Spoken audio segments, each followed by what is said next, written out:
শীতের আগে যে কোনো গাছে কি খাবার দিবেন, কোনো বিশেষ তরল খাবার আছে কিনা, সেই বিষয় নিয়েই আজ আমি আপনাদের সাথে আলোচনা করব।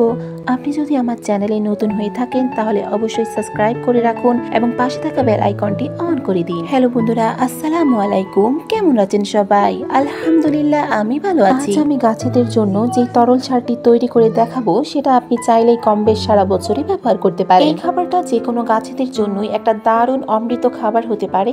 তাছাড়াও এটা আমাদের সকলেরই চেনামো। আমি কিভাবে নিজের মতো করে ঘরোয়া উপায়ে এই তরল সারটি তৈরি করেছি তা চলুন আপনাদের সাথে শেয়ার করি। আমরা সবাই কম বেশি লিকারের বা দুধের চা খেয়ে থাকি। তো অনেকেই কি করেন, চা খাওয়ার পর ওই চা পাতাটা ফেলে দেন। আপনি যদি ওই সামান্য চা পাতাটুকু ফেলে না দিয়ে একবার গাছেদের ক্ষেত্রে সঠিক নিয়মে ব্যবহার করতে পারেন, তাহলে দেখবেন আপনার যে কোনো গাছই 3 গুণ বড় হয়ে যাচ্ছে এবং পাতাগুলো খুব সতেজ এবং মোটা হয়ে গেছে। তাছাড়াও যদি অতি দ্রুত ফলন পেতে চান, অর্থাৎ তাড়াতাড়ি ফুল ও ফলের মুখ দেখতে চান, তাহলে এই সারটা আপনার জন্য। আপনাকে কিছুই করতে হবে না, শুধুমাত্র একটা পাত্রে আধা লিটার পানি নিয়ে নেবেন। তারপর যে চা পাতাটার কথা বলেছিলাম সেটা পানিতে মিশিয়ে দিবেন। আর আমাদের সকলেরই কম বেশ রান্নার সময় আদা, রসুন, আলু এগুলোর প্রয়োজন হয়। তবে এখানে আমি আপনাদের আস্ত আদা রসুন দিতে বলবো না।